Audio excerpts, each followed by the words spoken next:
Something walks whistling past my house every night at 3:03. Every night, no matter the weather, something walks down our street whistling softly.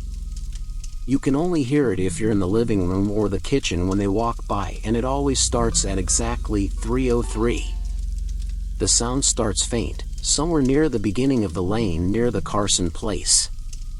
We're towards the middle of the street, so the whistling moves past us before fading away in the direction of the cul-de-sac. When I was younger, my sister and I would sneak into the kitchen some nights to listen. Mom and Dad didn't like that, and we'd catch hell if they found us out there, but they were never too hard on us since we always stuck to the one big rule. Don't try to look at whatever was whistling. My neighborhood is a funny place. I've lived here since I was 6 and I love it. The houses are small but well kept, good-sized yards, plenty of places to roam. There are a lot of other kids here my age. I turned 13 back in October. We grew up together and would always play foursquare in the cul-de-sac or roam around from back porch to back porch in the summer. This was a good place to grow up. I'm old enough to see it. And there's only the two strange things here, the night whistling and the good luck. The whistling never bothered me much. Like I said, I couldn't even hear it from my bedroom. But Mom and Dad don't like talking about it, so I've stopped asking questions. My dad is a strong guy, tall and calm. He has an accent since he moved to the US as a kid. His family, my grandparents, they're from the islands. That's what they call it. My dad, the only time he isn't so calm is if the whistler comes up. He talks a little quicker then, eyes move faster, and he tells us not to think about it so much and to always remember the one rule, the big rule: don't try to look outside when the whistler goes past. Not that we could look even if we wanted. See, there are shutters on the inside of every window, thick pieces of heavy canvas that pull down from the top and latch to the bottom of the window frame. Each latch even has a small lock, about the size of what you'd find on a diary. My dad locks those shutters every night before we all go to bed and keeps the key in his room. My mom, I don't know what she thinks about the whistling. I've seen her out in the living room before at 3:03 when the sound starts. I could see her if I cracked my door open just an inch to peek. She's not out there often, at least I haven't caught her much, but once or twice a month I think she sits out there on our big red couch just listening. The whistler has the same tune every night. It's cheerful.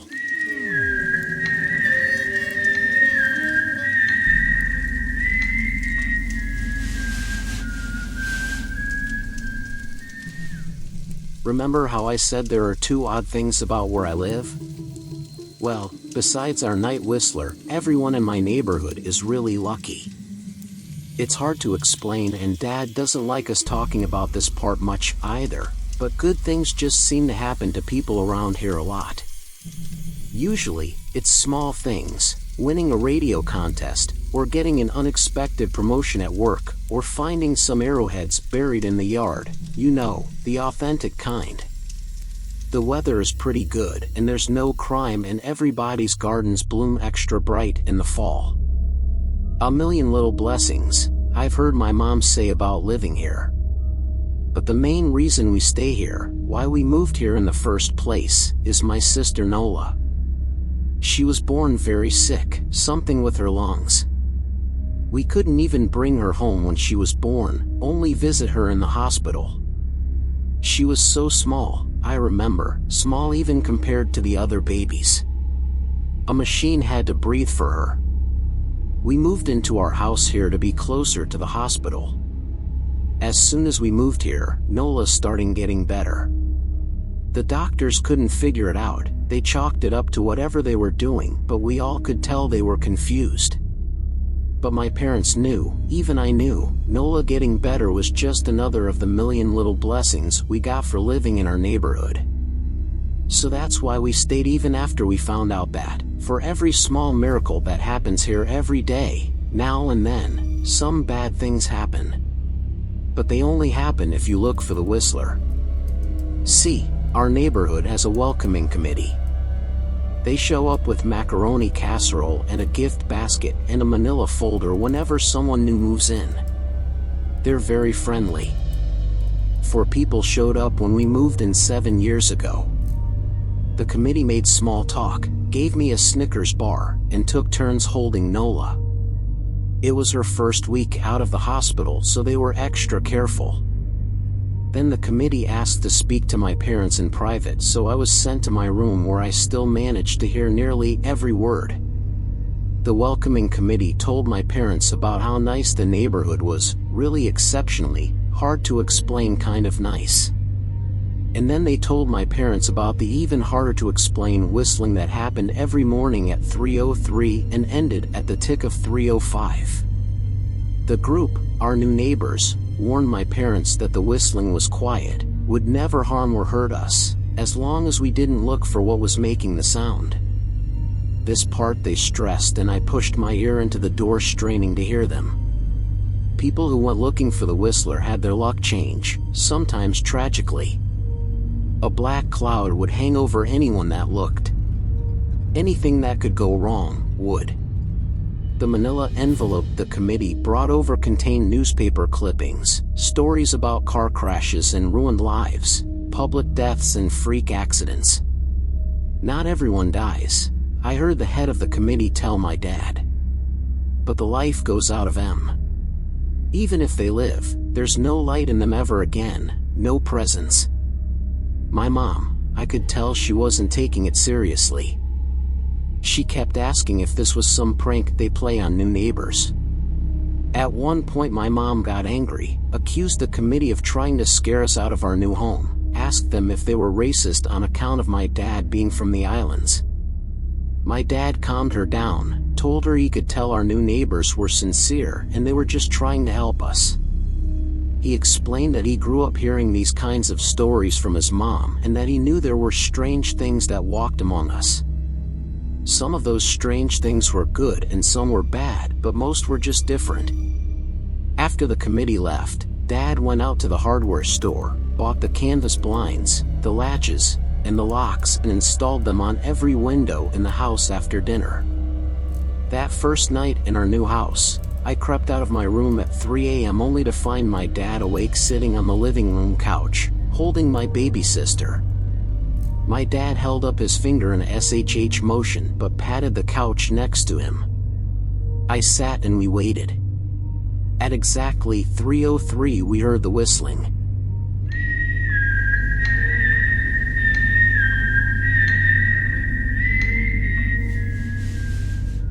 It came and it went just like our neighbors said. The whistling returns each night and we never look and we enjoy our million little blessings every day. Nola breathes on her own and she's grown into a strong, clever girl. My dad even joined the welcoming committee. We don't get new neighbors often, why would anyone want to leave? But when a new family moves in, my dad and the committee bring them macaroni casserole, a gift basket, and the manila folder. I can always tell by the look on my dad's face when he comes back if the family took the committee seriously or if we'd be getting new neighbors again very soon. Not long ago a family moved in directly next to us. The previous owner, Ms. Maddie, passed away at age 105. She'd lived a good, long life. Our new neighbors seemed like they'd fit in just fine. They believed the welcoming committee, took my dad's advice about the locking shutters since they had a young child of their own. Whatever newspaper clippings were in that manila envelope, whatever evidence, my dad never let us see. But I imagine it must have been awfully convincing since our neighbors got along with no issues for the first month. One night, when our new neighbors had to leave town, they sent their son, Holden, to stay with us. He was 12, a year under me in school. I didn't know him well before that night, but as soon as his parents dropped him off after dinner, I could tell it was going to be a bad time. Do you know who is always out there whistling every night? Holden asked the moment the adults left the room. The 3 of us were sitting in the den, some Disney movie playing idly on the television. my sister and I exchanged a glance. "We don't talk about that," I said. "I think it's that weirdo that lives in the big yellow house on the corner," Holden said. "Mr. Tolles?" my sister asked. "No way, he's really nice." Holden shrugged. "Must be a psycho killer, then." Nola tensed. "We don't talk about it," I repeated. "Let's go in my room and play Nintendo." We spent the next few hours playing games, eating popcorn, and then watching movies. A typical sleepover, but I could see Holden was getting antsy. After my parents had wished us a good night, locked the blinds, and gone to bed, Holden stood up from his beanbag and walked over to where Nola and I were sitting on my bed.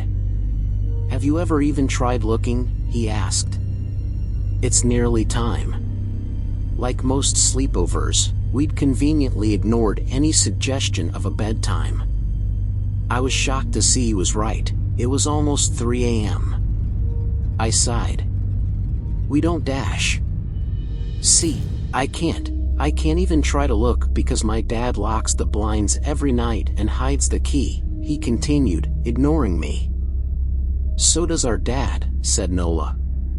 "No," replied Holden. "No, he doesn't." "You saw him do it," I said, a little sharper than I meant to sound. Holden grinned. "Your dad locks the blinds, yeah, but he doesn't hide the key. He keeps it right on his normal keychain." "So?" I asked, worried I already knew what he would say next. Because I had noticed that my dad didn't bother hiding the key anymore after all of these years. Because he knew we took it seriously. "So, after your dad locked up, but before your parents went to bed, I went to the bathroom. And on my way, I may have peeked into their room, and I may have seen your dad's keychain on his nightstand, and I maybe went and borrowed the key to blinds." Nola and I stared and his grin only grew wider. "You're lying," I said. Holden shrugged. "You can check if you want. Just open your parents' door and look, you'll see his keychain right there on the nightstand." "Stay here," I told both of them. "Don't move a muscle." I hurried over to my parents' room but hesitated at the door. If Holden wasn't lying, my dad would be angry. Beyond angry. I was scared thinking about it. But more scared of an open window with the Whistler right outside. I opened the door, barely an inch, and looked in, but it was too dark to see. Taking a deep breath, I walked into the room. 2 steps into the dark I froze. The whistling started. And I could hear it clearly, from my parents' room. I never realized, but they must have heard the sound every night since we moved into the house. They never told us. I don't think I could have slept through it. I stood there, listening to the whistling come closer, unsure whether I should turn on a light or call out for my dad. Soft sounds from the living room brought me back to reality. "Nola!" I yelled, running out of my parents' room. Holden and Nola were standing near the front door next to a window. Holden wasn't lying. I could see him fumbling with the lock on one of the blinds. I heard a click. He did have the key. Holden let out a quick laugh. Nola stood next to him, hunched up, afraid but maybe curious. The whistling was right outside our house now. "I think I made a sound," called out. I can't remember. Time felt frozen, clock hands nailed to the face. But I found myself moving.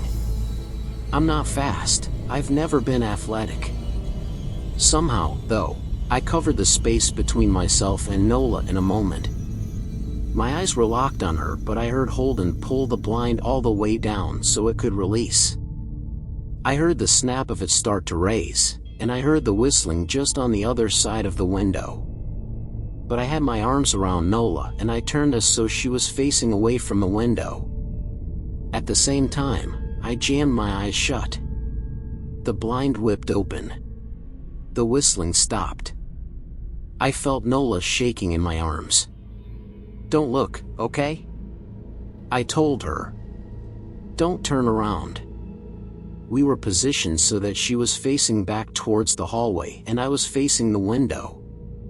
My eyes were still closed. I felt her nod into my shoulder. I reached out with the arm not holding Nola and tried to touch Holden. My hand brushed against his arm. He was shaking worse than Nola. "Holden?" I asked. Silence. I reached past him and gingerly felt for the window, eyes still sealed shut. The glass was cold against my fingertips. Colder than it should have been for the time of year. I moved my hand up the window, searching for the string to the blind. The glass began to get warmer the further I reached, and there was a gentle hum feeding back into my fingertips. I tried not to think about what might be on the other side of the window. Finally, I touched the string and yanked the blind shut. I opened my eyes. In the dim light leaking out from the kitchen, I could make out Holden, pale and small, staring at the now closed window. "Holden?" I asked again. He turned towards me and he screamed. Everything became a flurry of motion. Lights sparked to life in the hall, then the living room. My parents' footsteps thudded across the hardwood floor. I didn't turn to look back at them, my eyes were glued to Holden. He was pale, had bit his lips so hard there was a thin red line of blood running down his chin, and he'd wet himself. "What happened?" my dad asked from behind me. I managed to swivel away from Holden and look back. He looked.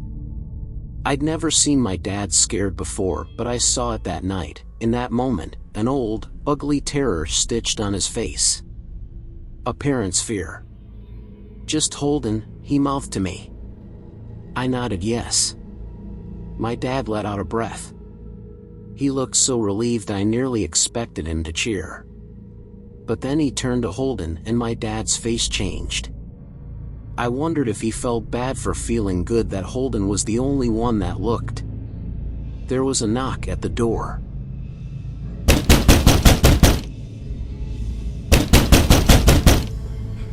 We all froze. Holden whimpered. "Don't answer it," my mom said. She stood at the threshold of the hall. I'd always thought she was a skeptic and just humored my dad about the windows and the whistler, but that night we were all believers. I noticed that both of my parents held baseball bats they must have taken from their bedroom. The knock came again, a little louder this time.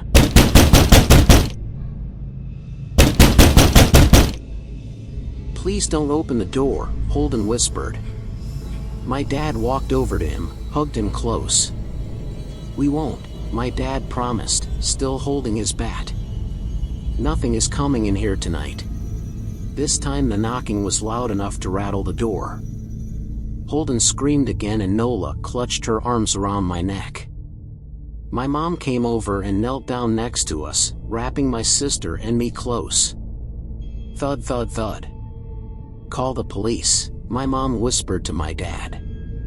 The knocking instantly stopped. My dad looked over his shoulder at us. "Do you think Dash?" He was cut off by frantic knocking that trailed off to a polite tap tap tap. "Police," something said from the other side of the door. The voice from outside sounded exactly like my mom, like a parrot repeating the words back to her. "Police. Call. The police, tap tap tap police." My mom pulled us closer. "Police. Police. Police. Police. Please stop," I heard her whisper. "I don't think calling them will help," my dad said. "How will we know when they're the ones at the door?" The knocking came back harder than before. The door shook. Then it stopped. After a long moment, I heard the knocking again, but it was coming from our back door. We all turned together towards the back door, but the knocking immediately returned to the front door. Front to back to front, loud then quiet then loud again. Suddenly, the sound was coming from both doors at once, big, heavy blows like a sledgehammer. Then something started rapping against all of the windows in the house, then the walls. It was like we were living inside a drum with a dozen people trying to play at once. Or we were a turtle and something was attempting to claw us out of our shell. "Stop!" Holden yelled. The knocking died. "I won't tell," Holden said, staring at the door. "I promise I won't tell anyone what I saw. Just please go away." We waited for nearly a minute. Then we heard it, a soft tap tap tap coming from the window Holden had looked through earlier. Holden started to cry, sobbing like a prisoner watching gallows being built outside their cell. My dad held him, brushed his hair but never lied to him, never told him things would be okay. The tapping at the window went on for the rest of the night. We huddled together in the living room for I don't know how long. Eventually, my mom tried to take us kids into my room while my dad stayed to watch the door. But the second we moved into my bedroom, the knocking came back, so loud it was possible to ignore. I was afraid the door couldn't take it. We went back to the living room and the knocking stopped. Only the tap tap tap on the window remained. None of us slept that night. The tapping stopped around 7 a.m. That's about the time the sun comes up here. We waited another 2 hours before my dad opened the blinds from one window. He made us all go back to my parents' bedroom first. I heard him open the door then come back in. "Okay," he told us. "It's done." Holden's parents came back around lunchtime. My mom and dad walked Holden over to his house and they all went inside for quite a while. Nola and I watched from the window. She stuck to me the whole day, right at my side, sometimes holding my hand. When my parents came back they looked grim but wouldn't tell us what they said to Holden's family. It was a Sunday so we all spent the day together, ordered pizza and watched movies. That night everyone slept in my room, Nola and my mom in the bed with me, my dad in a chair he'd pulled over. There was no knocking that night or any night since. We didn't see much of Holden or his parents for the rest of that week, but by Thursday there was a moving truck in their driveway. Nola and I watched them packing up the whole afternoon after school. What sticks with me most is how tired Holden and his parents looked. All three had the same pallor, grim mouths, and lightless eyes. Even from across the street I could tell something was very wrong. Holden and his family were gone before sunset. I remember what the original welcoming committee said to my parents when we moved in. "Not everyone who looks at the Whistler dies, but even those that live have the light go out of them and the rest of their lives are full of misfortune. A million little tragedies." I think Holden's parents must have looked either to comfort him if they didn't believe or share the burden if they did. I watch Nola some days, happy and young and alive, and I wonder if I'd been slower, if she'd looked out the window that night, would I have looked too?